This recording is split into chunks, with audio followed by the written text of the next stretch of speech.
has not protested the gentrification, the taking over, the transferring of this immense wealth to white people. They're Japheth people. And why he's agreed to let it happen. Back in 1995, there was a Jewish business owner who opened a store on 125th Street called Freddie's Fashion Mart. And there were several people, black campaign persons, and another fellow that owned a record store there that was also renting space from the United Church there on 125th Street. Al Sharpton, coming out of some very dark times in his experience, led a protest against this Jewish store.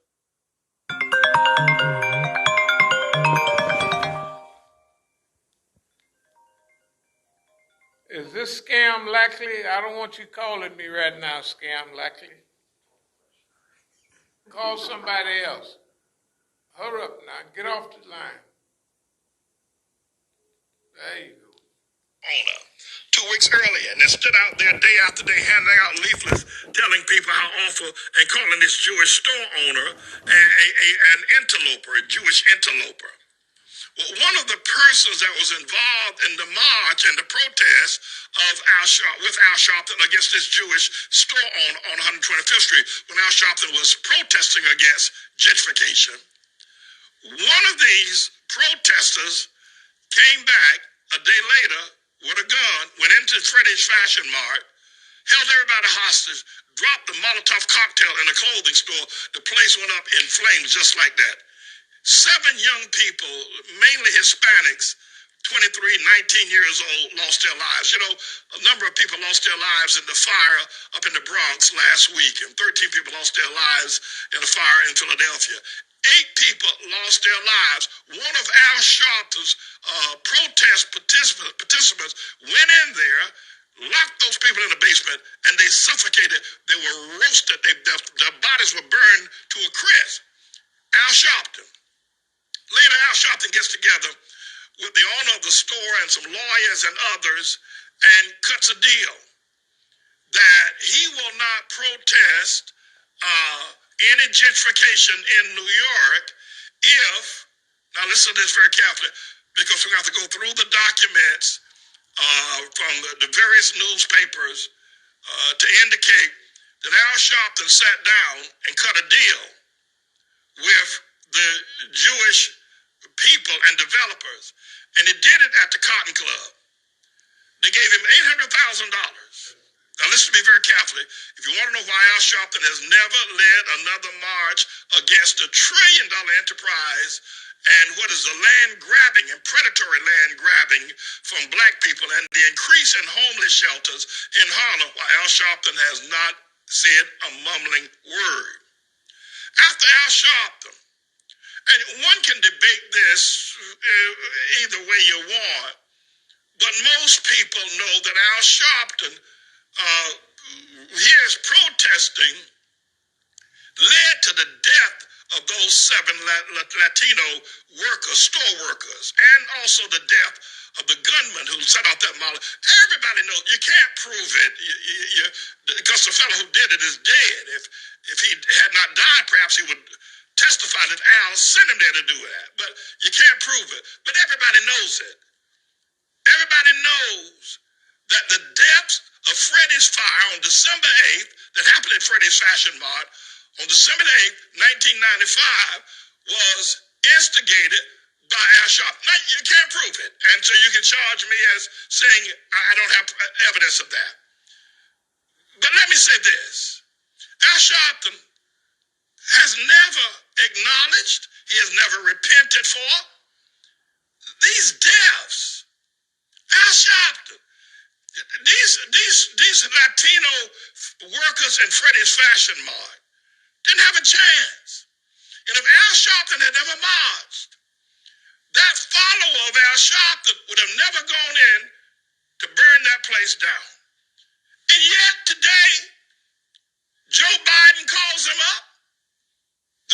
District Attorney Alvin Bragg goes to his chicken shack, and nobody wants to hold Al Sharpton accountable for the deaths of these young people. And I'm here. Miss India, put it up on the screen. I'm here. And nobody even talks about it. And Al Sharpton runs around the world, always got some sort of a march and protest when somebody white kills somebody black. But why you're not going to be able to prove it because the person who, and Al ain't going to confess it, but the person who did the murder and the burning of the store, he's dead. So that takes Al off the hook.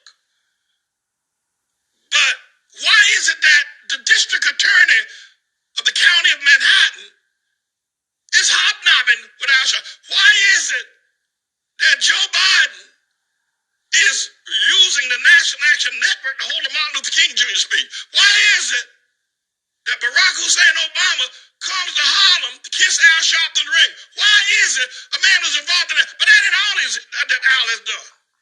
That's not all. So it took $800,000. Is that right? And he went on to schedule several meetings with Jewish bankers and developers that he would never lead a protest against the gentrification of the poor people in Harlem who are now living in shelters or sleeping on the streets. He cut a deal. Here's what my theory is. I've been studying Al and watching him for quite some time. Here's what I believe. Here's what I believe Al did. When the Jewish developers saw the power of death at the protest of Al Sharpton, and they had already started moving into the Harlem community in that gentrification process, they hadn't gotten nowhere near where they are now. They gave Al Sharpton $800,000 there at the Cotton Club, but then reached a later agreement that he would continually enjoy and inure from the profits of Harlem as each development went up. Al got a piece of the action. Now they're trying to build a 17-story building on 145th Street in his honor. But I want to tell you, I've lived in Harlem, I've watched Al Sharpton, and I've watched these developers. Listen, there's a pastor named Kevin Griffin, a Bishop Griffin, who was the pastor of the Child's Memorial Church on Amsterdam Avenue. Sold the church building, as did a lot of pastors did, but this pastor got caught. This pastor cut a deal with the developers, and he was paid $900,000, nearly $1 million to close the deal. I've confessed, they've offered me money for our buildings and our property as well. Yeah, they have. I confess it, they have. But if you know this pastor pocketed $900,000, and other pastors are pocketing money, they just haven't got caught. Listen to me. Now listen to me. Listen to me. I want you to hear me. Jesus wants you to listen to this. That Al Sharpton, every project that has gone up, every high-rise, every building, the Marriott Hotel, all the other residential buildings, Al Sharpton has been given a kickback for every developed property here in Harlem. You know, Al Sharpton, why he has all of this power now, and the reason why he's on MSNBC is because the Jewish bankers, developers have given him, here's a man that the whole world knows is an unrepentant drug dealer, selling drugs, snitched on the mafiosa. Listen to me. Listen to me. Listen to me. Al Sharpton snitched on the Italian mafia boys from Staten Island who were dealing drugs here in Harlem. And Al's Jewish money and Al's protection, Al's influence is so powerful that the mafia wouldn't touch him. The Jews who run the money systems in New York told the mafioso boys out there in Staten Island, after Al snitched on him, if you touch him, we're going to cut off your access to cash. We're going to cut off your access to money laundering. We're going to cut off your access to banking. Let this little rat go, and we'll call it even. But that ain't all. Then Al demands that the Jewish owners of the MS and NBC network give him a spot on their newscast program. Now, I took him down. He was on there 5 days a week. I took him down going back about 5 years ago. But he's back now on Saturday and Sunday. Listen to me. Listen to me. Al Sharpton is a billionaire. Al Sharpton gets a cut from every development.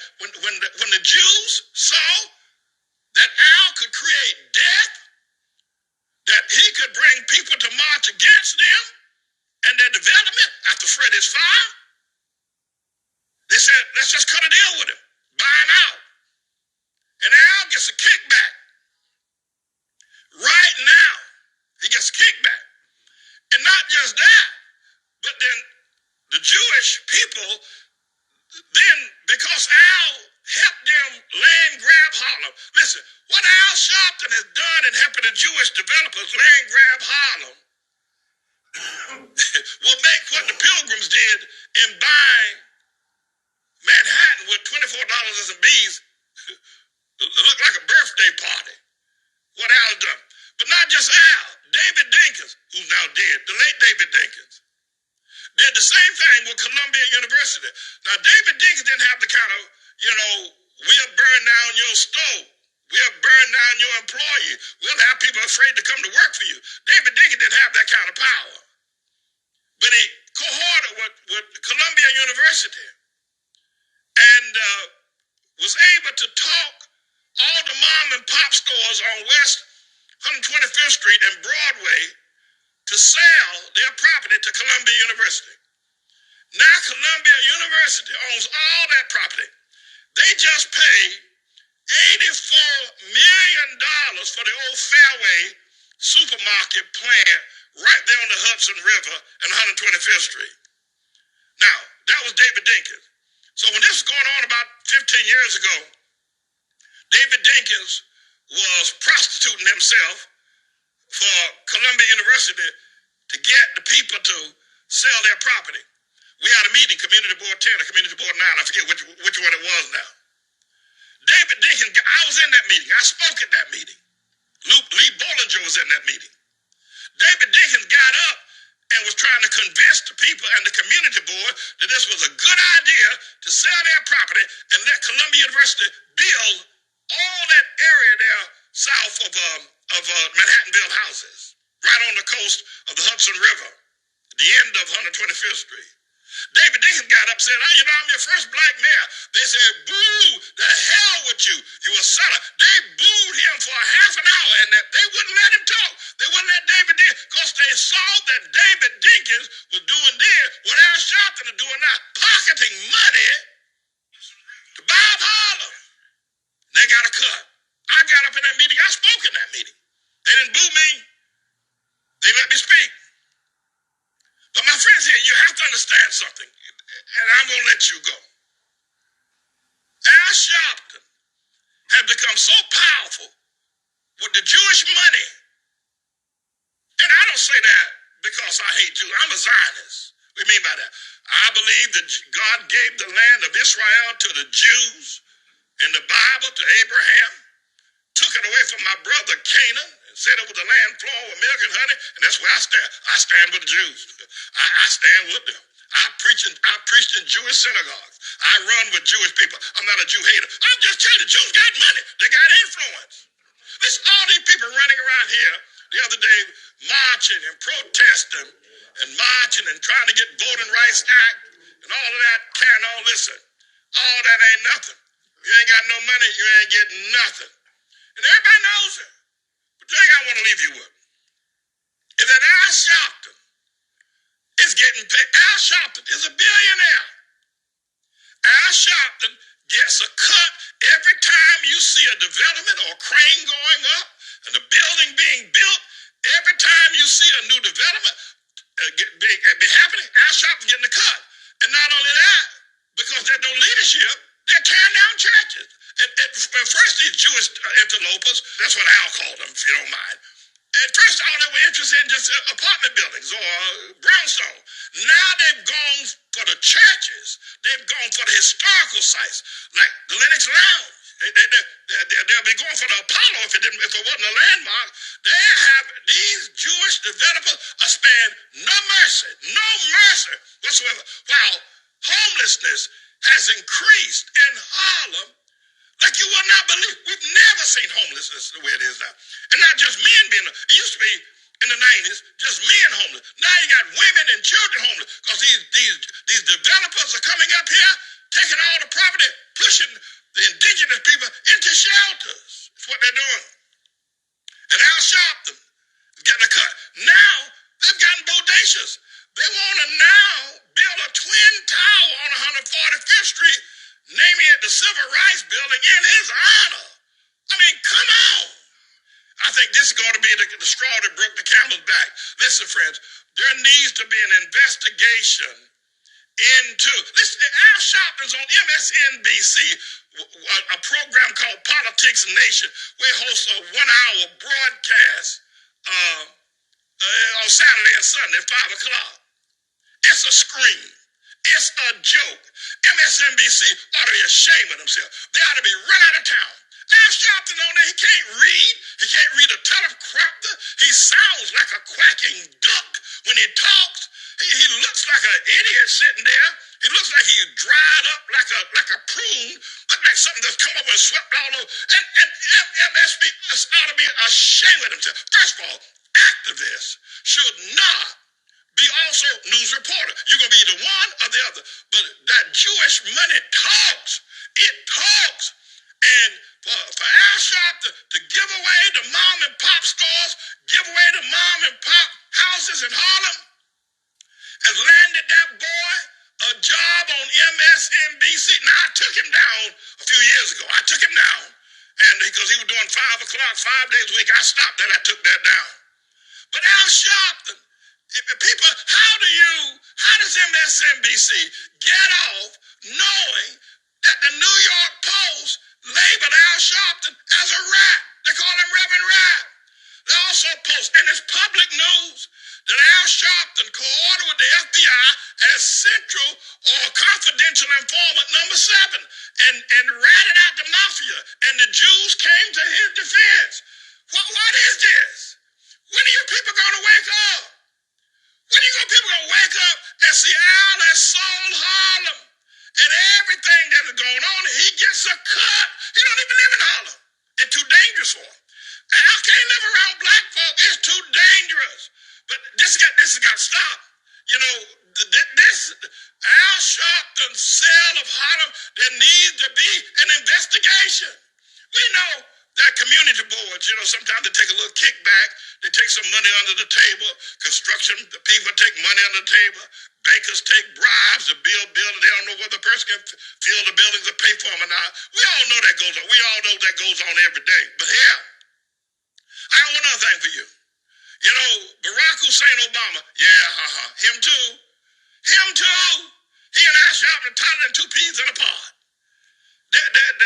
When they were asking where should they build Obama's library, his presidential library, to keep his papers and whatever it was he did the 8 years that he was president. They went to a place in Chicago that was in the hood called Jackson Park. And the people that of note of Jackson Park said, no, we don't want you building this library here because it's going to bring gentrification. This high-rise, this library is going to close down most of the mom and pop stores. They're going to want to put in chic, if you will, upscale restaurants. And the black people protested. The black people protested Obama building in Jackson Park in Chicago. But he and Al Sharpton. This is what they've done. Now Obama is living in an $8 million mansion up in Martha's Vineyard, for crying out loud. And Al Sharpton don't live in Harlem. There needs to be an investigation, my friend. There needs to be an investigation. These things I'm saying to you now, that Al has made all this money. Al, I have to give it to him. He's very smart. He is cunning. He's slick, just like his hair. By the way, Al, you know, Malcolm X would have a lot of problem looking at you with that concholine in your hair, putting them straightening combs in your hair every 2 or 3 days. Malcolm would have trouble with you with that concholine sitting up there in the beauty parlor like you some little old fat woman. But no, there needs to be an investigation. He's an old boy. Yeah. There needs to be an investigation of Al Sharpton's profits that he has made. Does he have offshore bank accounts? Now he's smart, I can tell you that. Anybody who can manipulate Jews the way Al Sharpton. Listen, the boy's on, he's on MSNBC in the news program, and he can't even read. He can't read his name in front of written on a damn bond. Al can't read, stumbles all over the place. And yet they let him, nobody complains. The advertiser don't complain. People who've gone to journalist school and know what journalism is, said they watched Al Sharpton. What is he? What is it? What? It's that Jewish money. It's that Jewish money. And it ain't just the money that Al is getting, but all the money that they're making from developing, stealing and robbing and maiming and land grabbing as they go up here in Harlem. And I got to tell you, they are building everywhere you look. There's a new building going up. And every time one goes up, Al gets a piece of the action. My friend, there need to be an investigation. You know, you people voted for Obama. Raise your hand if you voted for him, but yet you're living in a shelter. Raise your hand if you voted for him, but you're unemployed right now. Raise your hand if you voted for him and your wife done run off with another lesbian woman. Vote. Listen, I put on our sign the other day that you black woman, you better watch out for these lesbian women, these homosexual men rather, because they can do something to your man that you can't do. These men can do something to your man that you can't do. But raise your hand if your wife can run off with a lesbian. Raise your hand if your 65-year-old grandma is not talking about she's just found love for the first time with another woman. This is the first time she's ever been in love. Raise your hand, since Obama, raise your hand if your grandmama not talking about she's just found what true love is in the arms of another woman. Raise your hand if your daughter, or your son is now with another man and your daughter with another. Raise your hand, since Obama. The destruction, that's just the physical, spiritual destruction. The economic destruction that has taken place here in this community is unprecedented. There's never been anything like this ripoff. And Alice, I have to give it to him. Alice slick, Alice smart. That boy is smart. Let me tell you something. You can talk your way. Listen, they got rid of Chris Cuomo the other day off of CNN. And Don Lemon is hanging by a string because he allegedly, sexually molested some bartender out in Sag Harbor going back a couple of years. But Al Sharpton is an underpaid drug dealer. Al Sharpton is a snitch. And yet, the president of the United States comes to kiss his ring. That's what that Jewish money, that Wall Street money, Lord have mercy. But it shouldn't be that way. That money should belong to you. These buildings should belong to you. These homes should belong to you and your family. You have Thanksgiving dinner and Christmas dinner. Enough room for everybody. Big dining rooms and backyards to play. But Al is gutless. Al is ruthless in my estimation. And I have to tell you this, my friends.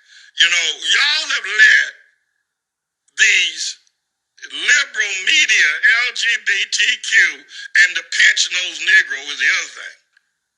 These pension-nosed Negroes, these are people, Negroes, unlike That beautiful statement of Jasmine Arbery, who said about her brother Ahmed Arbery that he got dark skin and kinky hair and he got a big nose. Well, that's the black man. That's the Hamite. That's who he is. That's who he is. And it's beautiful. And she was right.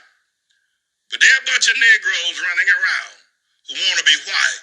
So they pinch their big flat nose so when they talk, they sound like they're white. These pinch-nosed Negroes. Y'all have let these pinch-nosed Negroes, these sellout preachers that are getting millions of dollars for selling their churches, turning over their property. Y'all let these eye shopters of the world and the liberal media turn you against me. You let them tell you that I ain't for the black man. And you ain't got a bit more sense than to listen to it and go for it. Because I speak the truth, they call that hate. The truth I speak, and you know I speak the truth. You know I do. They call it hate. And you've let these people turn you again. Perhaps the last righteous man in New York City, and perhaps the last righteous man. Now listen to me very carefully. All of what I've said right now takes some cojones. You understand me? Now you listen to me. Y'all don't you hear me. You listen to me. To stand up and to declare that these Italian boys got these contracts, these Genovese boys, these Genoa boys, they made a deal to let Al Sharpton go. They made a deal not to kill Al Sharpton if they can get the contracts. If they can get the contract to bring in their trucks, the contract to bring in their cement, the contract to bring in their cranes, the contract to bring in their workers, the contracts, the paddock contracts. They get that and say, we'll let Al go. So the Jews and the Italian boys made that deal. Now, you ain't gonna hear that from nobody. Listen, the district attorney, if he knew it, and I believe he does, he ain't gonna tell you. Because he feel his life will be on the line. But I'm a righteous man. I'm telling you how Al Sharpton wiggled out of not being whacked out by the mafia because the Jews told the mafia, we'll give y'all the contracts, we'll do the banking. We'll take Harlem. We'll take Harlem in a fair swoop. Won't have any problem with Al Sharpton rounding up the black people to march against us. And like Freddie's fire. Anybody, when I worry about Al Sharpton, if you'll just let Al Sharpton go, and they reached that agreement, and then Al said, I want more. Al said, I want to be on television. I want to be on, and they put him on television. They gave him a news program. But Obama ain't innocent either. Obama's hands ain't clean. When y'all gonna wake up? Out there marching the other day talking about we gonna overcome. Out there marching talking about voting rights act. Let me tell you something. If you ain't got no money, listen, get the money and you don't need to vote. The people with money don't vote. They pay for their politicians. They buy them lock, stock, and barrel the way they bought off Biden and a whole lot of other people. People got money don't vote. People got money don't depend on no vote. They buy what they want. And until y'all get some money, out there marching and protesting and marching and going nowhere. Complaining all the time. Yet Al Sharpton.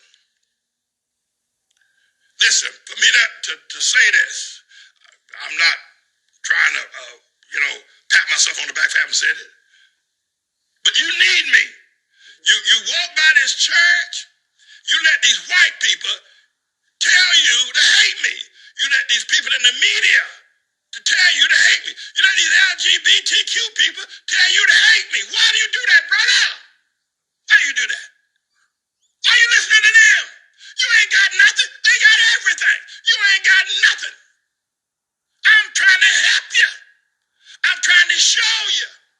I'm trying to tell you what Al Sharpton had done to you. The man's a billionaire. The mafia is making money building. Everywhere you look and see a crane, everywhere you look and see a new apartment, everywhere you look and see where they're bulldozing over a church, the mafia is making money, and the banks are making money. Al Al Sharpton gets a cut. Yeah, you gonna let them tell you, you gonna say he represents the black man. I call him Al the Buzzard because every time somebody gets killed, he shows up just like buzzards do, circling around dead bodies. And I call his friend, that other guy, Ben Crump, the Undertaker. He shows up too. The Buzzard and the Undertaker, they both show up. You got to stop letting these people tell you they hate me. I mean, you got to stop it. Now they got a bigger megaphone. They got the media. They got the churches. They got the preachers. They got the LGBTQ people. All of them ganged up against me to tell you, hate Manning. He ain't for the black man.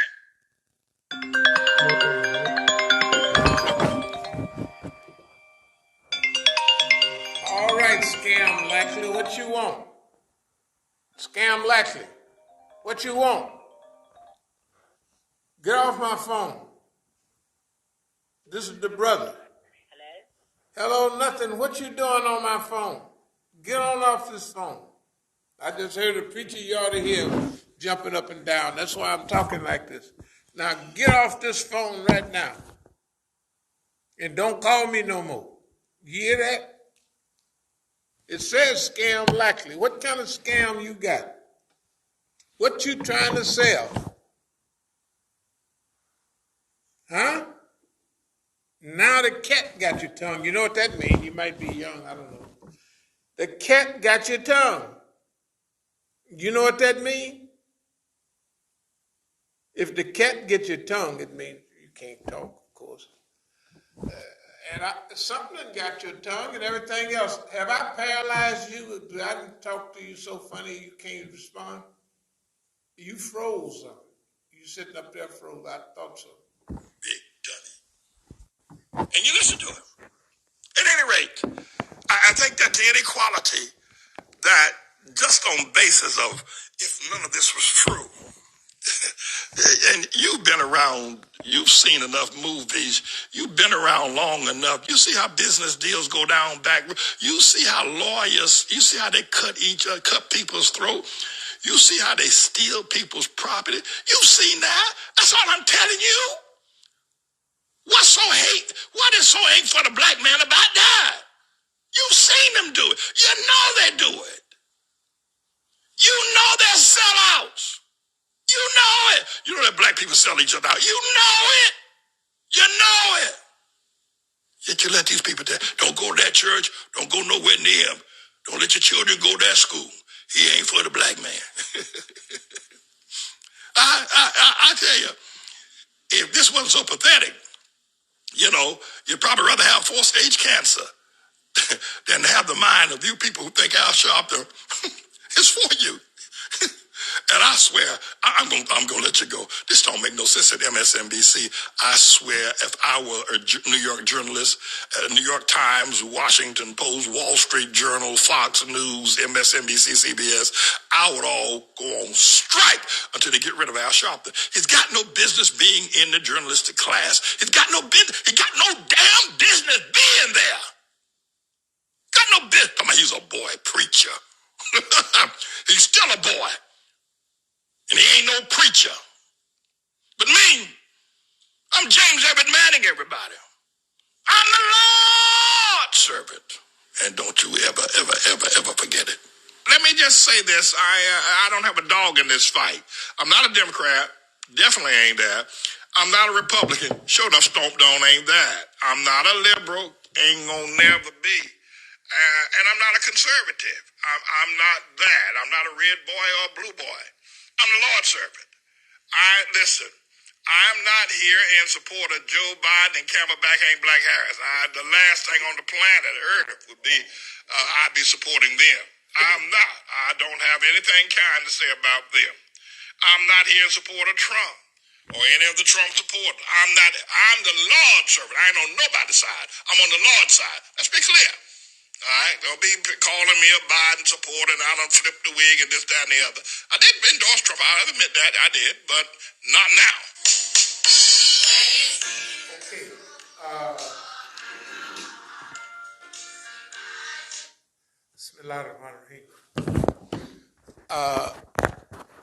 I just wanted everybody to hear that, because except for the part about supporting Israel and a few more things, he's saying exactly the same thing that we say. He was even talking about the lawyer that can't hardly talk, can't hardly the old black. We don't. I do that. Yeah, that's who he was talking about. And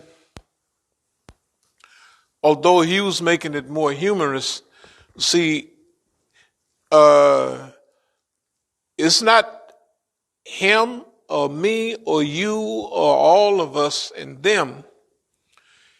If from all the history that you come across, whether it's Quran, the Bible, anybody start telling the truth, there's an automatic anti-truth system. It just goes into full gear. It goes into the gear that it takes to quiet you down and to get rid of you. In Harlem, for the last 100 years, it was always known as a black area. All out in Oakland and everywhere where we have been living is has already been taken over in most places and being taken over in others. And for DC, right here, we're the last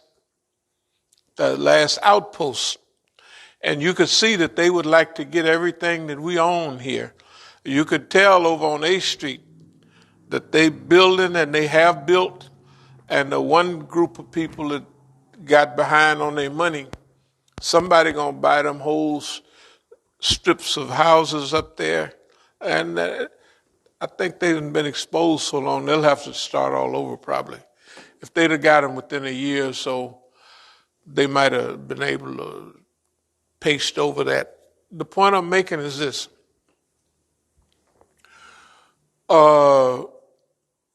The truth is the truth, and the truth tellers are truth tellers. And everybody else wants money and power.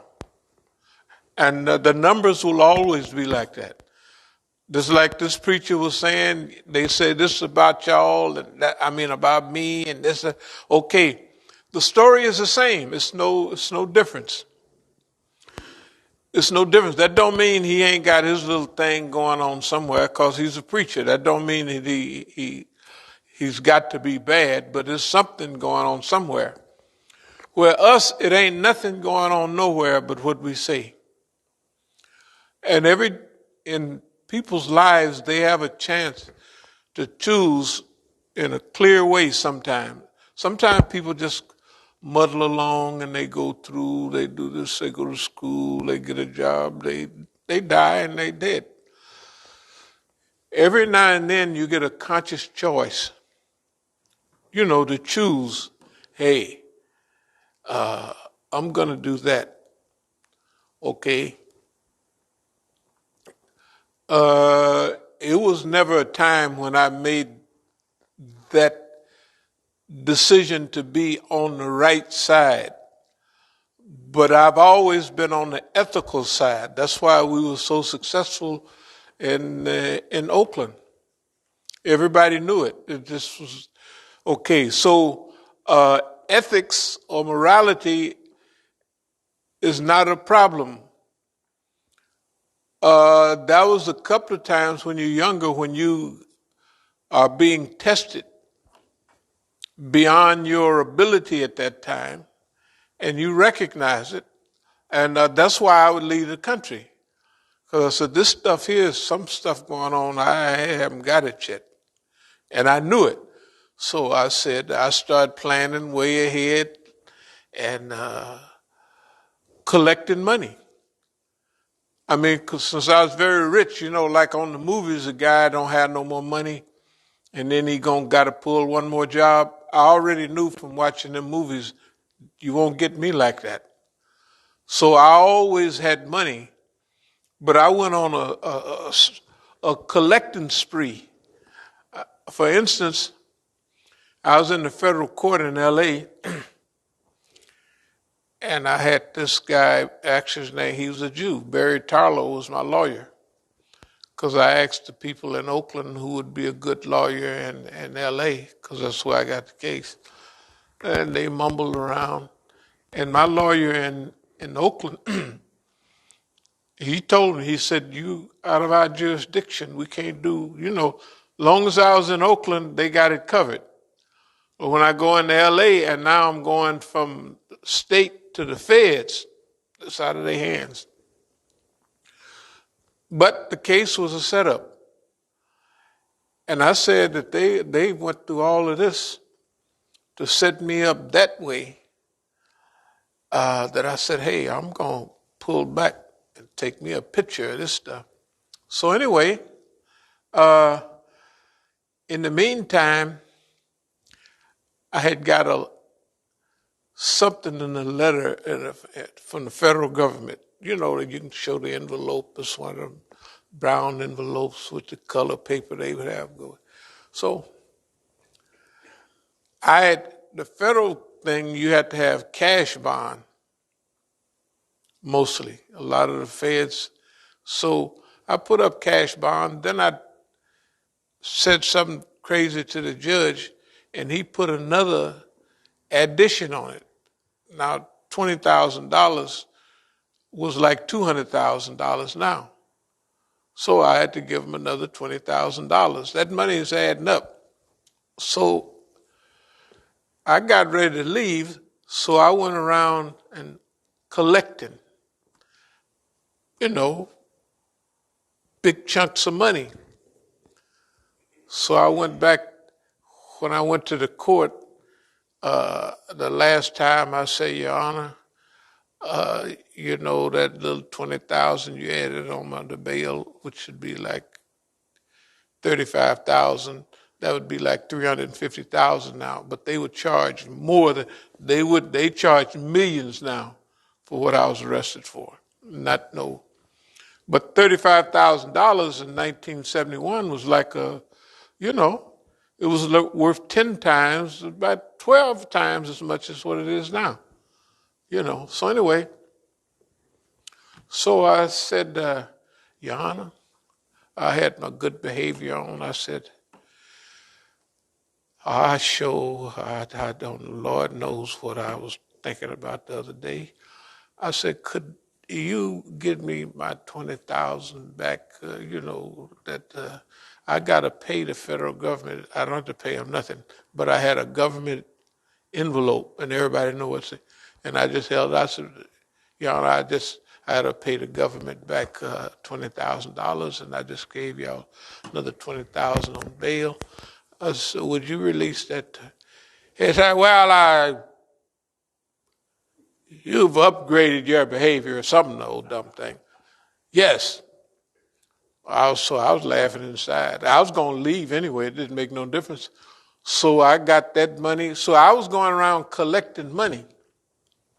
That's when I left money here, and I took money with me, and that's why I was able to help everybody everywhere I go, everywhere I went. That was the problem with all of our brothers. Number one, they didn't have no money. So when they got a case and they had to leave the country right away, they was lucky to get away. Then they run down to Cuba, and Fidel Castro put the Negroes out in the field cutting cane, and all these are city Negroes. They wasn't from the country like I was. They was from the city. They ain't never, a lot of people don't know what a machete feel like out in that hot sun in Cuba, cutting sugar cane. They done heard about it, but they don't know what happens to your body after about 25 minutes out there in that sun and cutting that cane. Big old snakes running down through there from South American snakes, not this little old garter snakes they have here.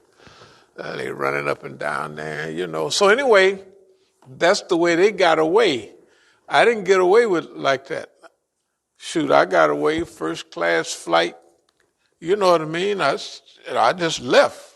Bump y'all. The point is, we've had enough experience here to see. The reason I wanted y'all to listen to that's common. We all know that. that black people are going to be stolen from, like they moving everybody out of here, going out to Maryland, and they getting all the houses. I get something every 5 or 6 times a day. They want to buy everything we got, and I'm not selling it. I'm not selling it because of none of that. I'm not selling none of this stuff for certain reasons. Allah did bless me to have some abilities, management abilities. Now we're getting ready to, well, first of all, just like what we're doing right here, we'll just make a little flyer right now. We'll pass out some flyers as soon as I get it back, and the weather's getting better. At least it'll be all right for the next few days. If my car don't run right, I'll get on the bus and we're just going to places. And we put out these flyers all over. Then on Friday, we come back and we raise funds. We'll do that over and over again. It's going to spread up to Baltimore, down that way.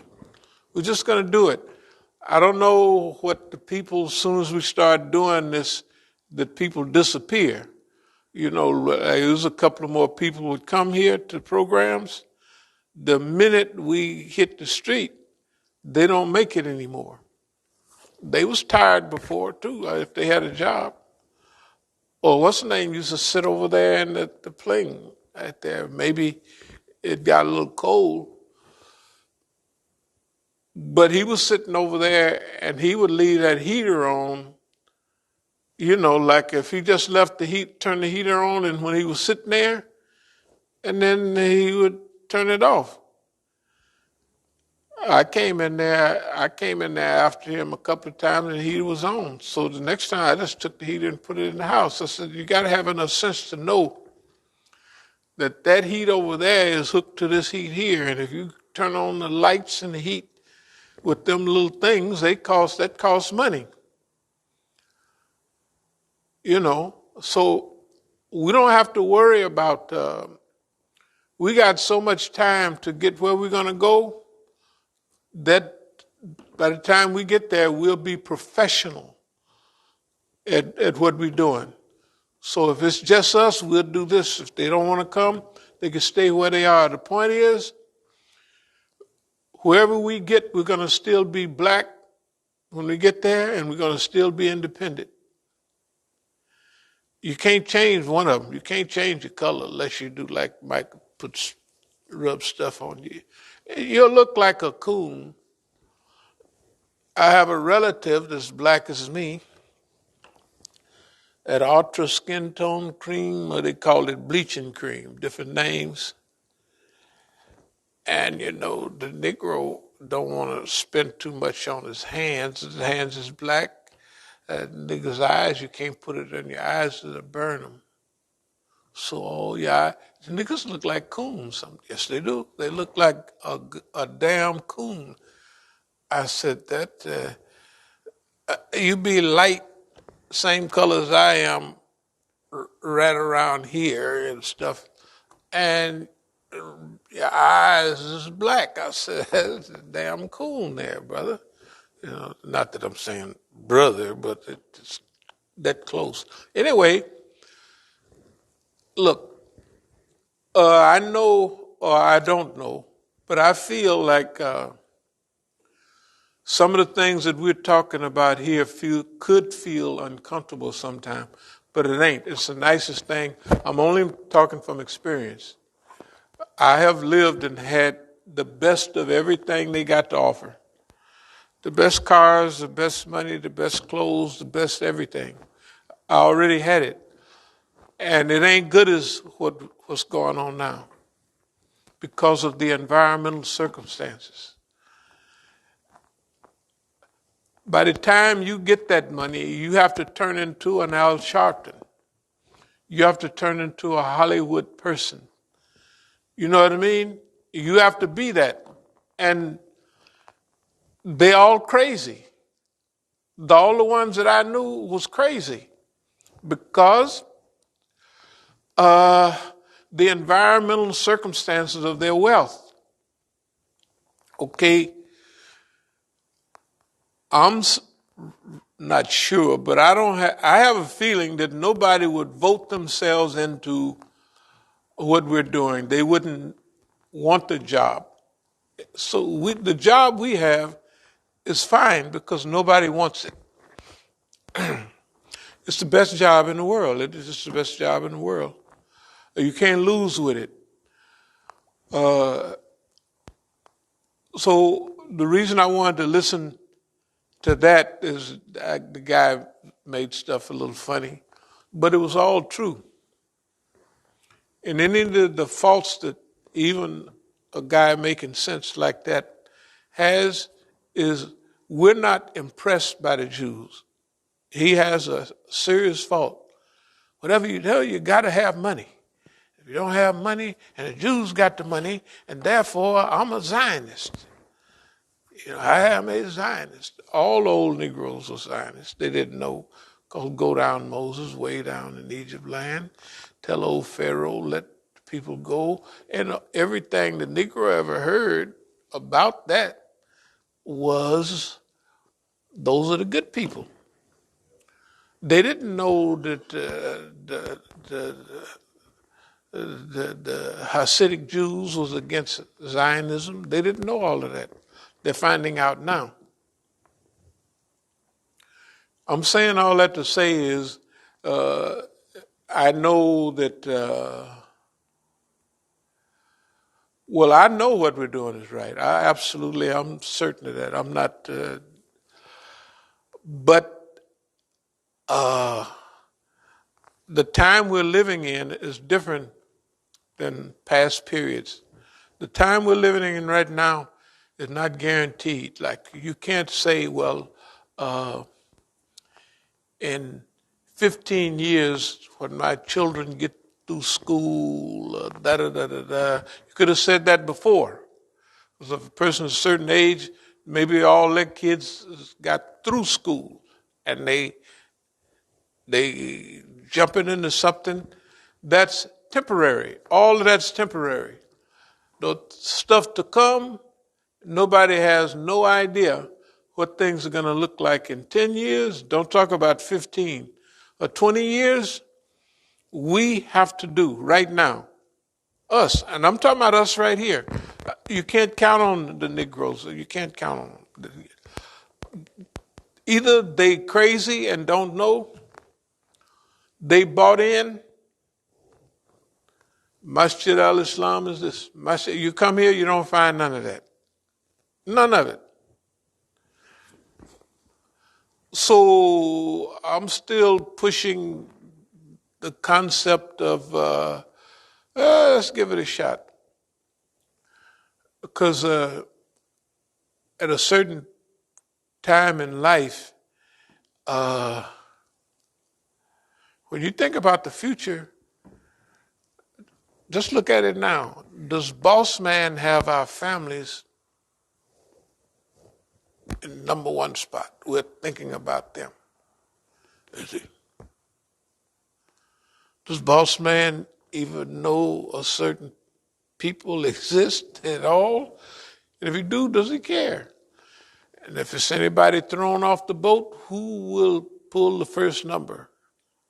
There they go. We already know the drill.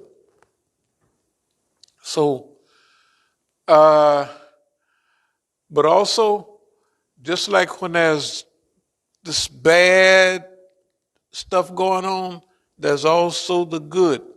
I feel that we have a responsibility. By the numbers, there's people in the world trying to arrange the world for good. And it's not a lot of them. And our request would be, well, let's get our part and we'll meet up with those people as we go. It ain't nothing else going to be better. If somebody got lucky and live to be 75 or 80, it'll probably be different then. 90, probably people will be living 100 by then. And what would the world look like then compared to where it's headed now? Will it be cleaned up? Would it be? I didn't just come to this idea last week. I've been thinking about this for 40 or 50 years. I've been thinking about the world for, let's say, 50 years, but I was thinking about it before when I was traveling all around the world, and I saw all that poverty. I said, man, sickness and poverty and all of that. And the world is still like that. And we're over here, I would tell the people, I said, no, in America, the rich people are skinny and the poor people are fat. That don't make sense. I said, well, just go on over there and see. Get yourself a ticket, go see. I'll show you pictures if you want. I said, in America, the fat people that eat all the starch and they eat all of that sugar and eat all that they have. I said, they got soda pops over there, that are 44 ounces. 32 ounces is a middle, that's 32 ounces. A 24 ounce is just like, might as well be coffee. They got coffee. I said, because over everywhere else they got little cups of coffee. I said, don't drink that stuff in America. You could be starved to death. I said, I'm a regular human being. I cannot I don't buy less between a 16 ounce and I could get a 12 ounce thing of cup, but I mean, it ain't gonna do no good. I mean, it will, I could taste it and it'll get a little buzz. But anyway, I just say, like I feel, dear brothers, for this region, if we don't do this job, anybody, I haven't seen nobody even thinking about it. And we're all earthlings, and then our kids are earthlings too. So let's put it like this. You trust boss man with your kids? Do you trust boss man? The regular old boss man, the same one we all know. That MF is, hey man, okay. We're stepping into a new arena. And this arena, everything that everyone has heard has to be used, because we going into this like of a person that have seen management, heard management, and know what leadership is. Everybody has to move up, and then somebody come in under them and they manage them. And then everybody moves up. The stuff that we got to do now is not for me to sit here talking all the time. We got to, this is what's happening now. It's critical. I thought maybe a couple of years ago, I was just on cruise. We just let longevity, da, da, da, da. But then things start accelerating. I mean, fast. So if you take 2, 3, 4 years, not even that far back. Well, shoot, in France, they had heat waves, 108 degrees. And guess what? They don't have air conditioning in France. Why? Because it don't get hot. They don't have it. And then England here lately. And that one about within the Arctic Circle, it was 98 degrees, and I've been in the Arctic Circle. And when the sun comes out, you'll see the white folks, they're out. I'm talking about 65 degrees. They're out. They almost take off you probably saw it on movies, but they're out there. That's why they like sun so much. They're out there just, oh my God, feel that warmth. It's like you sit in a car on a warm, on a, even a cool day is warm inside the car. And if you sit there a few minutes, you'll be asleep. And that's a good sleep because it's cold outside, but it's nice in there. Just call it a little light warm. Anyway, the world, if you try to guesstimate or estimate how long the world is going to be here, the way it is now, the way things are going, and the way they're changing and upgrading, they're not upgrading nothing, and it's not fast enough, and it's not to the point.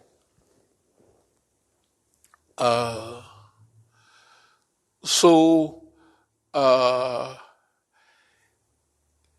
if Allah wills, I would like to be a part of a institutionalized, structured movement where we could get stuff done. We're already going to use all our stuff for this institute, but it needs. This is a work period, not a work period where you get tired all the time and shoveling concrete and nothing, but a conscientious work, informational involvement time. Because the people that's running, they're not even close. They're not even, they don't care. They got people taking baths still in the Ganges River, and that's the dirtiest river in the world. It's not even, right? Because some old custom. They used to purify. All the sewers in India run into the Ganges. And they go right out there because of, that's the way people are here. Because of a custom, because of a teaching, because of the way thing was done a zillion years ago, they're going to go and bathe in the dirtiest river in the world and expect to be purified. Okay? Well, it's the same over here. Everything is the same stuff. Everybody, instead of walking one block, I'm not against cars, but I am in a way. We got too many. The problem in America is simple. Get rid of enough of the cars, and the people have to walk to the store like they used to. Right? They have to walk where they go. Even if they walk from here to the subway, that's more than I'm not saying I watch some of the people I know, they don't move. They move from the house to the van. Finished. One out of the crew was physically fit, but nobody else is physically fit. They wouldn't even know what, and you can't make them do it. And they preach against it, because I talk that family talk. I used to we'll have little family runs in the woods, and everybody is doing. Then the people start talking against it. You don't know what you're talking about. You don't know health. I said, well, I don't know a whole lot, but I've taught hundreds of people physical fitness, and everybody was in shape. The reason I started those projects, I said, okay, y'all don't know nothing about housing. If we put up just a little shack, you'll know what's behind the walls and what, it won't, all the mystery is gone because you help put it together. Oh, you just put up frames, and then you stick a wire through there. Oh, that's how the lights come on. A lot of people don't really. They think maybe it's just magic, something, right? They don't know how, and then they'll call people and they'll charge them $1 million, which all you have to do is shake the thing a little bit. And anyway, the point is this. Could you hit the heat just for a second? Is it getting a little warm? Not too warm. Not for, okay, you probably by the door. All right. Well, just for a minute, then you can go turn it back on. But I don't have a whole lot to say. I'm just asking that it's a miracle what a few people can do. But we're in that period where every group of people in Scripture get to this type of a period where it's the end of their cycle, whatever it is. Noah, the flood, all of that stuff. This is one of those periods. This is that period where it's the end of our cycle. It ain't Noah the flood because we could build big ships, and if it was a flood, so we could float up on the. But now you can't do that because the water is going to be too nasty. You know what I mean? And the flood of the era is a flood of the things that caused those people harm at that time, which is beyond their ability to deal with. That's what's coming now. And I just believe we could take it a little more serious. And that when you do that, sometimes you never forget your friends and your family, but when you start focusing on real life stuff, that's different than just maybe listening to something, it sounds very nice. That's not, that time is kind of getting over fast. It's been over. So that's what I was just saying, that we got a good shot at all of this, all of it. The plans we got for California, it makes no difference what happens out there. We planned it for years. And we can't lose out there. We can't lose. We'll sue them for $300 million. If we don't get it, it'll be all on the TV and everywhere. Doesn't make a difference. You know what I mean? In other words, we can't lose. And then they have did their stuff, and inshallah, this is our time to do ours, and we're doing it correctly, without hatred, envy, or anything like that. Yeah, and it takes years to polish that up. It takes a long time, and nobody. It's something to hear somebody in the Bible, Lord, forgive them, they know not what they do. But to see it in real life and to get to where, well, I'll close with this. But the reason I wasn't going back to Oakland or wasn't staying around there because I didn't feel like explaining to people what's happening. Because, see, whatever happened, we're evolving and they're not. And pretty soon you get beyond that. It's almost like there's no sense talking because they don't understand what you're saying. They don't understand because you have to have a certain amount of training. When you're down at the elementary level, you can communicate. But once you start implementing these things like Taskia and all of that, you begin to evolve and you have to try to find a way to explain or to communicate. You have to find a way to communicate because what you're talking about don't make sense to them.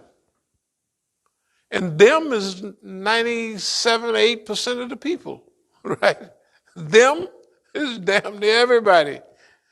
So to, yeah.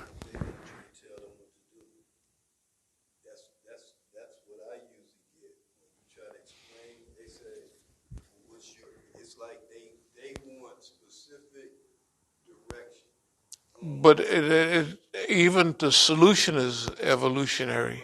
Even Well, tell them what Jesus said. Okay, woman, go and sin no more. Go and sin no more. That don't mean nothing. What does that mean? Right? Or if you tell them self-purification, that's what they're going to do. One more question after another. That's why, a lot, the Yahoo, what kind of cow is that? Or what you going to do about that? Well, go sacrifice a cow. What kind of cow? A big cow? A little cow? What color is it? What is it? What's the characteristics? So it's on and on and on. Okay, we have the solution, but the solution is evolution. We didn't get any good overnight. So there has to be a process. You got to scrub that goo out of your brain before it can even, your brain start breathing. Or if your body's got so much dirt on it and oil and goo, then you clean it off and the skin breathes. It's like breathing. Okay, so the thing about it is, if you can do the things that they can understand, then that's the first step. That's why we always talk about $300 million worth of wealth. When we get that wealth, they say, oh man, the guy must have knew what he was doing. Okay, but the way Boss Man is acting, he wants us to go out there because there are certain things that he's done that shows that he knew some of what he was doing. And what we've been telling them is we're not going to do it your way because your way is not good. We say it here all the time. But you're going to have to do this our way. So all of the raising money ourselves and stuff like that, that's what we're going to do so that we won't be dependent on that.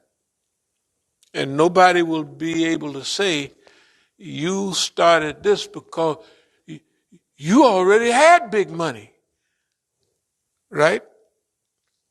For instance, if we get $300 million, suppose we just go all the way in the dirt and we just have $50 million. To the average Negro, it might as well be $1 trillion, right? When you get up into that kind of money.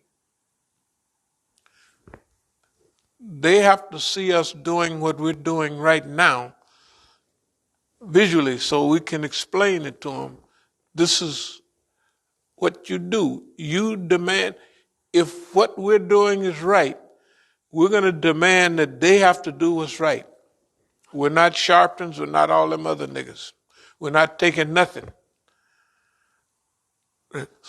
It's not that it's a super ethics and morals. It's like we're beyond that. We're not going to do that. We're not going to do that. That's all. Because it's not the right thing to do. Right? Boss Man almost got a checkbook laid out. Just come on, do this. And they try to run you back to California. They're trying to get you back to California. I can feel it. I know it. I've been knowing it. I'm not doing that. I'm going to do this way. Because it's better we do it our way and they have to conform to our standard. If we conform to their standard, we're dead. We're dead. It ain't going nowhere. So we have to let them know we are not biting at anything. You're going to cooperate with us on our standard. And we've been telling them that all the time. And that's what we're going to do. We're not the ones in trouble. They are. I mean, they hear it all the time, but they're in trouble. And if we know something is not going to work, there's no sense wasting all of what you put into this. If we wanted anything they had, we could have changed 50 years ago. All the stuff that Sharpton them get then, that's what they had, nigga.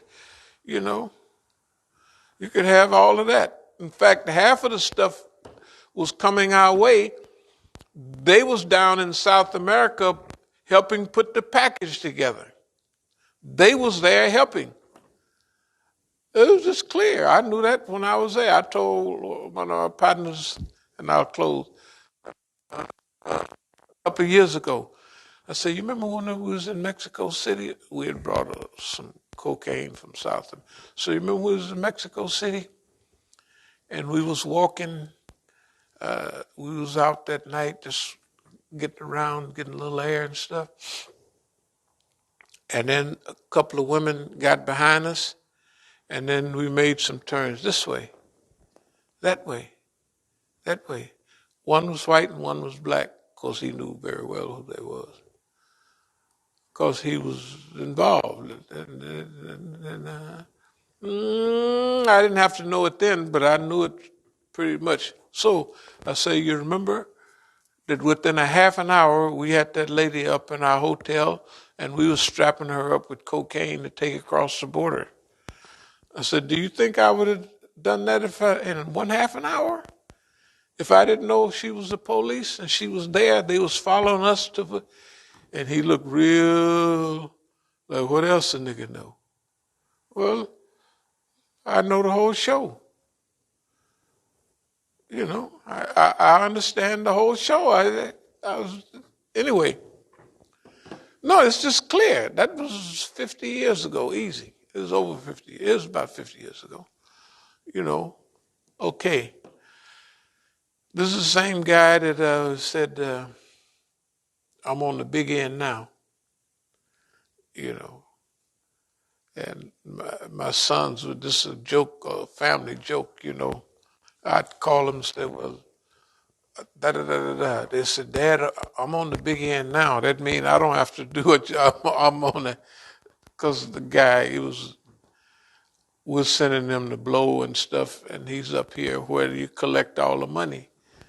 So he thought he was on the big end till he cut him off, and then he goes broke. Pop! Not that day, but very soon.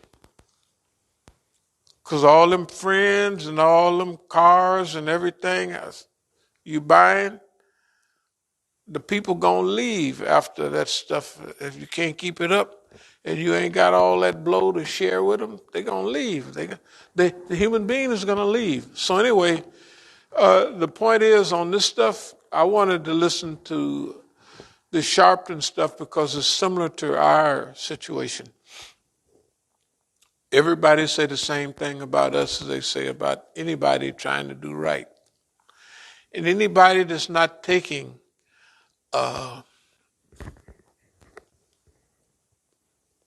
if I wanted to get money from the Zionists, I could get money from the Zionists. They would be super happy. In fact, they lined up right now. All I had to do is start whistling.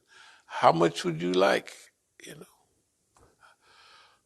because they got all the money anyway. So if they give you $1 zillion, it ain't going to hurt them none, because you're going to go buy something with it, and they're going to get that back anyway, no matter how much they give you.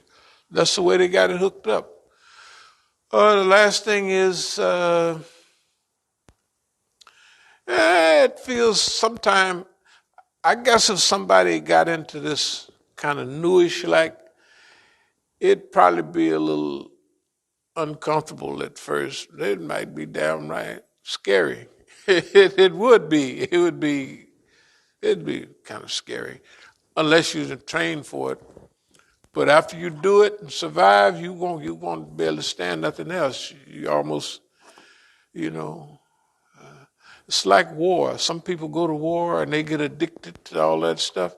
This psychological challenge with Boss Man, it gets to be addictive. That's what you do. You don't, you wouldn't want to be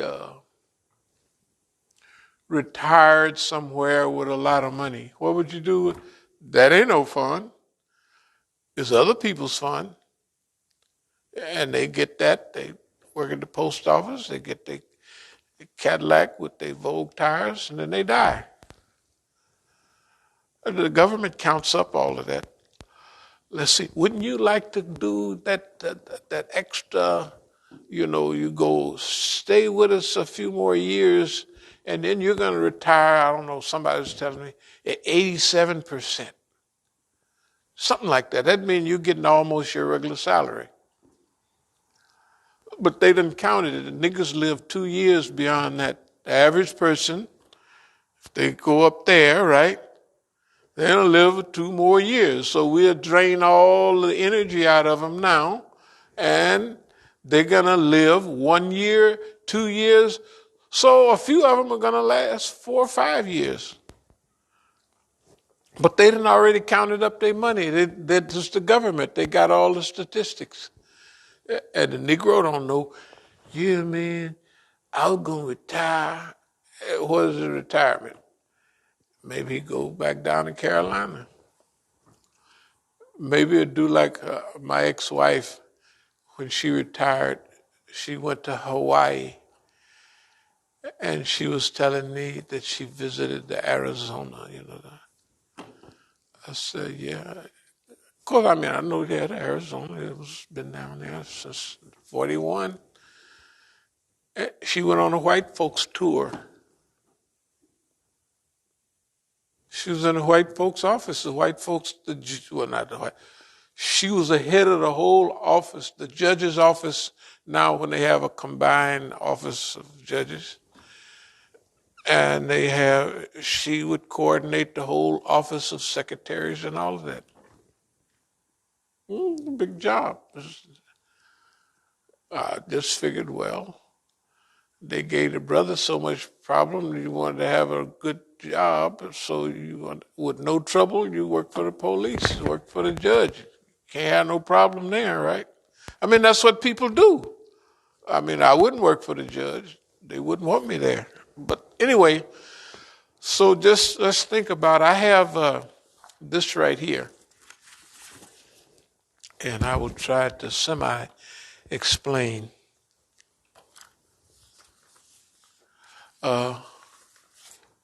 Where the heck did I do? Okay. Well, the dates would be,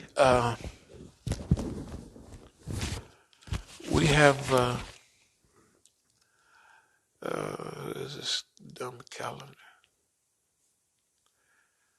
Calendar.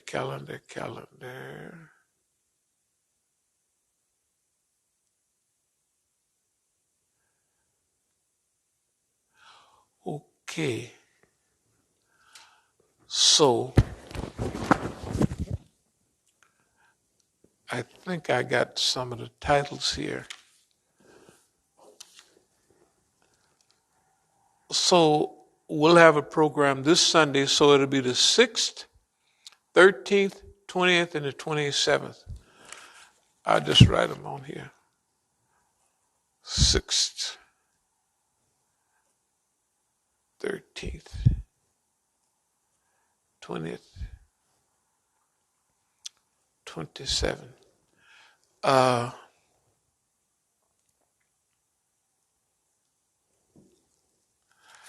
I tell you what,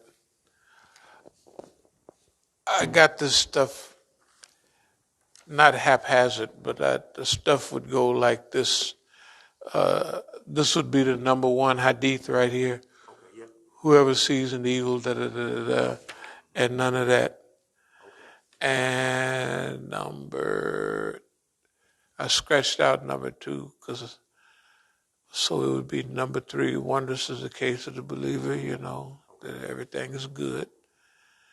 And 4, Muslim brother, and those would be on the front page. And then if we could squeeze these on, like, what is this? Liberate First North America.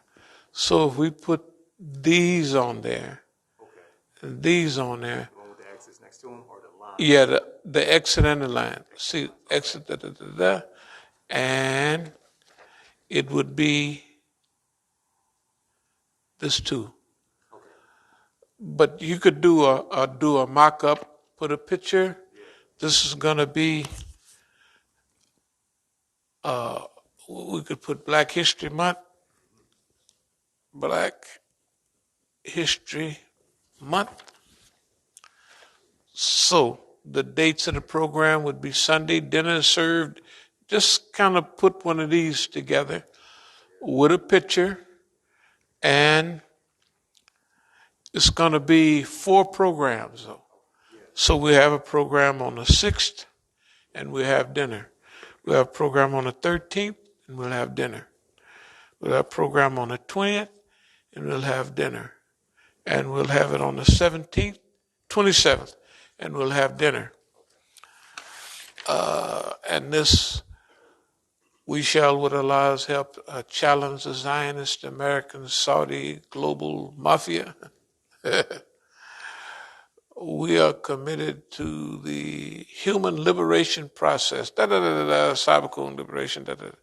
And just kind of hook that up. And the same format as all of these right here. And then we could go over it sometime tomorrow, if you like. Tomorrow is Thursday? I'll come through in the evening. It might not be until about 6 or so. Like 6. Okay, yeah, 6. But, well, you got this down. This will be the first one we'll do, and we'll hook up another one a couple of weeks later. Because this stuff be changing. But anyway, the idea is that, so what I'm going to do for the rest of the time this month is I'll go out 3 or 4 nights a week and pass out flyers. And then wherever we go on, yeah. Do you think you could get somebody to go out with you this Friday?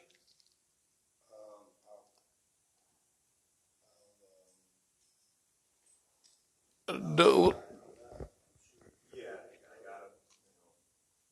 All right. Yeah, no, I can, give you a ride. Something to get around in. Right, so that means if that's the case, then I can get car. Okay. Yeah. okay. Right, but for this week, you may need someone to go with you, because what I want you to do is fix up the thing, Okay. All right. and then I would still give khutbah here, because if we go too long without Juma, we're going to lose the 3 people we have to do it. So we want to keep the ritual thing going so that we don't lose that. So we'll have to start switching around, who goes where and da-da-da-da. We'll see where we're going to go in a day or so. I'm going to call Faisal Khan. Does anybody have Faisal Khan's number? Okay, we'll get it. And then this is only Wednesday, so we'll arrange tomorrow. And if we get enough flyers by tomorrow evening, we could just drop out to wherever it is over there. Start dropping around with flyers. Because, see, the flyers is going to be the introduction to us. We're going to do a lot of flyers. So every time we have flyers, that don't mean we have to have boxes with us. So for 3, maybe 4, we may be able to squeeze 5. But probably, let's say for 4 nights a week, when I get that flyer, I'm going to just go around and put out the flyers. And because this is a month, this is another stage that we're on, so we have to kick in a little bit more. Next month we'll kick in more.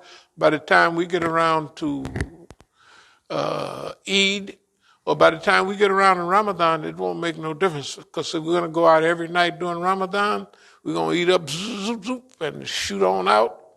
And so every night during Ramadan, we're going to go somewhere and leave flyers, every night during Ramadan.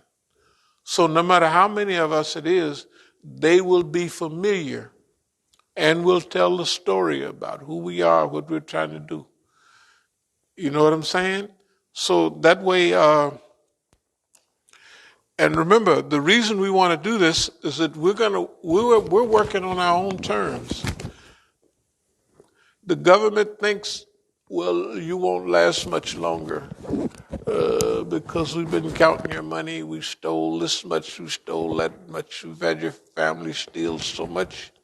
And we see that you're basically broke and unable to pay bills. Well, that is the first time. I was going to say it wasn't, but it is the first time.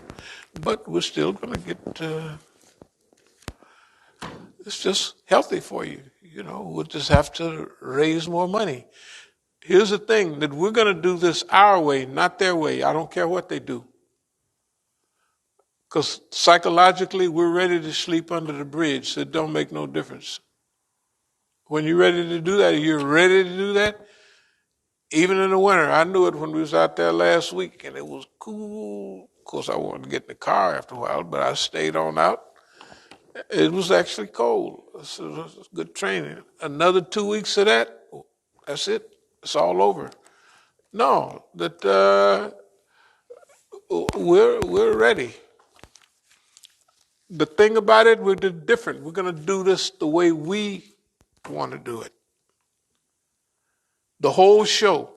So the white man, he's sending hints that we would like to just no, you have to do it the way we want because you're not smart.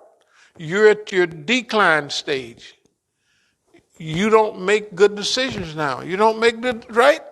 So you're not going to interfere with, you can poke along, but you got to put this in our hands.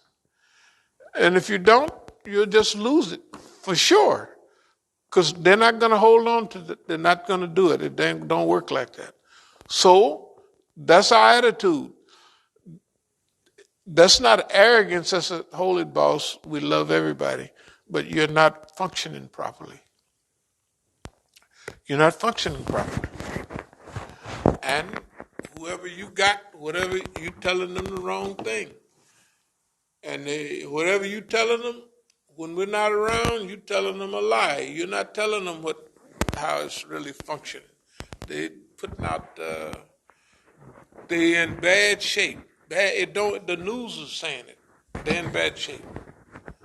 We're not going to allow that, So we'll do it our way. This is not arrogance. We have to do it our way. And this is the thing that people made big mistakes in the past. They compromised with evil. They compromised with evil, and evil generally is not self-reformative. Generally, evil kind of keeps headed in that direction, right? They keep on doing it. So what it is we're saying, we're going to help you. We're going to help our way. We're not going to help, you don't know how to help nobody. So we don't want you getting in our business. We're going to do it that way. Okay, we're not Sharpton. We're not Negroes. We're not that like that. And that's what it takes now. It takes people that are gonna. The earth is going too far. I don't mean to keep talking, but the earth has gone too far, and the direction it's going is too far, and degradation is too deep, and ain't nobody waking up, or they don't even want to wake up, or they don't know what waking up is. Like they would say, well, what do you suggest? Well, I suggest snap your finger and just boogaloo, nigga. What do you think you ought to do? Right? Snap your finger and boogaloo, or do like the little girl in the movie. Just what is it? Click her heels in Kansas, and you'll be back in Kansas, nigga. Click your heels. Yeah, just click your heels and you'll be ready. That's okay. Are there any questions or comments? There was one. I guess brother asked, why I don't understand why the word mischievous, Imam. So what does it mean? Mischievous? Yeah, because in the title he called it Mischievous Al, and I guess he wanted clarification on why he called it. Oh, well, mischievous Al, not that he snitched on the white folks, not that he double-crossed Negroes, it's not. Uh, so a lot, that could be a nice word, mischievous. Mischievous, like a kid is mischievous. He's not bad, which he is. He's bad. He's bad news. We just use mischievous for the heck of it. So mischievous Al could be bad Al, a nigga to tell on everybody, become an FBI snitch, and sell everybody's everything. What are they gonna leave Negroes? If they don't have Harlem, what do they have? If they don't have Southeast, the white folks will be here in 3 more days. They just packed up outside in covered wagons, ready to roll in here and settle. They're settlers, you know. So to answer the question, mischievous Al, that's being nice. Uh, he's actually it's more than mischievous. It's satanic. It's imagine the harm you cause people when you join with the Zionists, and like they say, they got them big old houses in Harlem, and the white folks do them like they do these over here. They're putting little. Those will be 3-bedroom. They're gonna charge them probably $10,000 a month. I don't know, maybe 3,000. But it ain't gonna be, you know, they're taking the 2 bedrooms, they're making a little kitchenette, and they're gonna have 3 bedrooms right there. Those things right there. That's what they're gonna do, and they're gonna charge them for 3 bedrooms. And the guy, huh? They had now this was in New York. There was an efficiency that was like a hallway, Mm-hmm. and everything was compacted like that. And where he had to scoop to get around in that area in New York, I think it was $2,000 just for that small area in New York. It was pretty much a closet. Well, That's what you're talking about. when we talk about helping the world, with the world, uh, okay, they can play around another few weeks, but the human being, they got too many people that remember the good old days. The young people are accepting some of this, but even they're saying, we don't want to pay no. So it's the same question we've always had, the same answer. The people with morals and ethics have to be in position to help manage the thing or to get out of hand. Boss man, he got a thing he can do. He'll just shoot all them niggas. You don't want to cooperate? And he got enough of his people. That's why we're saying, hey, why don't y'all just go down and join the police department? Hey, join the army so we have enough Negroes in there. Why? Because this is the vision. Some of that has to happen. It has that. They're not going to stop and fix it. It's got to get worse. And those people that were getting rich, they were getting rich. Now they have gotten richer. And that's the way it is. Off anything that happens, they quadruple their money. The guy just a little thing going, a virus, they made so many zillions. that he could give all of that away and still have all of what he been had. It ain't nothing. That can't last. That's the way it was in history. Those things came up to here till after a while it could not go anymore. That's the way the world is. We see that, so we have to prepare. And we have to prepare the people. We have to have enough power too. You can see that we don't care about power, but we have to have enough power, authority, and the trust that all the different sides will say, okay. And we have to keep them, because nobody, the tree people, they're just nice people who want to fix the trees and stuff, right? The other people, they want to clean the plastic up out of the ocean. And I see this stuff looks good, what they want to do. Number one, they're not going to have enough money, they don't have enough time, and they don't give times enough for the trees to grow so that they can concentrate the carbon in the tree before they burn it again. The dummies is burning all the trees in Brazil, releasing everything that you shouldn't do. They already got that covered. That's what they're going to do. Okay, this is where boss man gets his dandruff. He don't want to trust no Negro to have any authority, because he think Negroes is like him. They could just look at Mandela and actually Jomo Kenyatta. All the Negroes, the Negroid people, they give some people a free ride. They don't give each other a free ride, but they give the other crew a free ride. Okay, we're going to have to be there. And this is not new. We've thought this way for 25 years. We got Yakin, had Yakin on this, and we've taught it, and if anybody been listening for decades, we've been here. That during this transition, someone has to have the authority and the trust of the different crews involved, so they know that they're going to be fair. You can't trust the tree people to be fair. They're going to be fair with other tree people, and they want to be nice, and they don't know the tricks the government's going to use on them. You know what I mean? Okay, so that's our position. We're trying to get in that position where we can keep the balance. That's all it is. Because the stuff is going to happen anyway.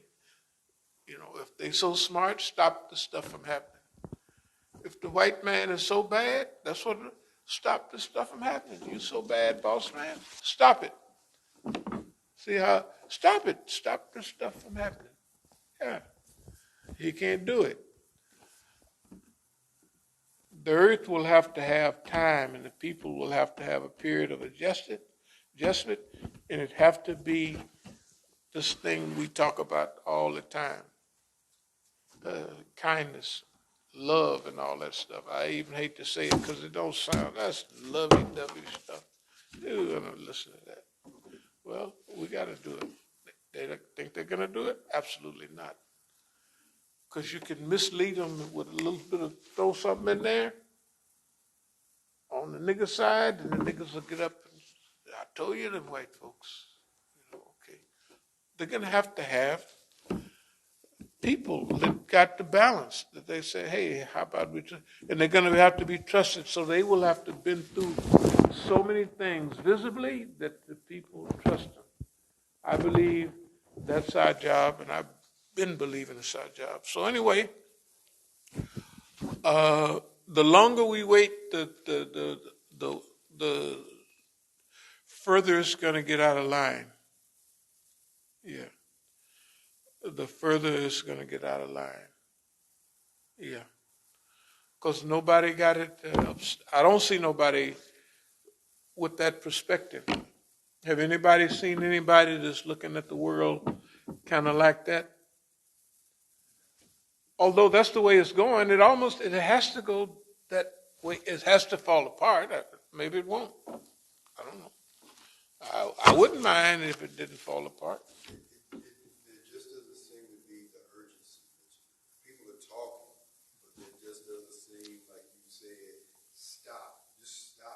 stop. And it just doesn't seem that. Yeah, because of hell, people never, they don't do that. They wait till the ship done burn up and it's headed down. Then you think we ought to get a lifeboat or two? That's the way the human being is. It's called procrastination. And procrastination with not an emergency, what's wrong with them? If the rivers are dirty, that's dirty water going into the ocean. It used to purify it. That means the ocean is a big sewer. The river is a big sewer. That's all. And they're not going to do anything about it, right? That's why the fish, the fowl of that, the fish of the sea was making dua for the people, for us. That's what they were saying, right? The hadith. Hey, we hope that is anybody any good up there? We making dua. They making fish duas for us, right? That's what the hadith say. And how did anybody know back then that it was going to get to be like this, where that was going to be needed? The fowl of the air, the fish of the sea, and everything is asking for a knowledgeable man, making dua for a knowledgeable person, right? Okay. If the people don't want to do it, it's up to them. Technically,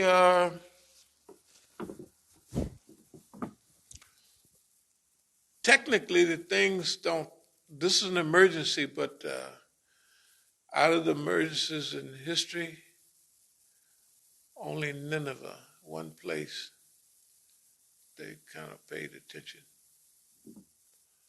So I'm not going by mathematics or nothing like that. But the people, hey, I tell you, and I'll finish now. When the ship go down, I just say, well, I did what I could. Bye-bye. But we're going down. I said, well, hey, you can come back up, get a life raft, blow bubbles, do something. You know, this is the same old story. You ain't nothing nobody can do now, you know. And that's not you. That's your, see, I can talk like that now because I'll be 77 in a few more days. That's not old, but I've been around a while. Okay. I wouldn't want to be 10 years old. No. I wouldn't want to be 10 years old. If I could take a drink of something and it zipped me back to 20, I wouldn't take it. I was like, you know, a rejuvenating drink. I said, I ain't drinking that. I'm going to be glad. When I leave here, I'll be glad to go. No, glad. Like, hey, you know, like, because think about you're just turning yourself blacker and blacker, trying to bring the truth to somebody, and they just walking around. So sometimes you get an attitude and you have to watch it. Oh, you so bad, nigga? Yeah. Go ahead then. Go on. Yeah, go on. Grab hold to the boss man. Hold his hand. Give him a big hug with your bad self, as we used to say. With your bad self. You know, you and boss man. Well, boss man ain't no good. He'll throw you. I said, that's what we heard. We just heard as a rumor that boss man will dump you as soon as he can. That he always, that's what we heard. And even we've seen things. Boss man always dump you. He ain't nothing he can do about it. His parents, shaitanish type, they do that. That's what they do. They don't have nothing against you. They're just going to dump you. I don't care what they did. Save their life, save their kitty. Don't make no difference. The boss man is going to dump the Negro and everybody else he can get his hands on. He'll be the last one to go, but his butt will be gone too if the people don't wake up and do something. Okay, are there any more questions? Didn't mean to talk this long. Okay, then we'll try to get together this tomorrow. But the general plan is I'll give khutbah here. And if you can set the thing up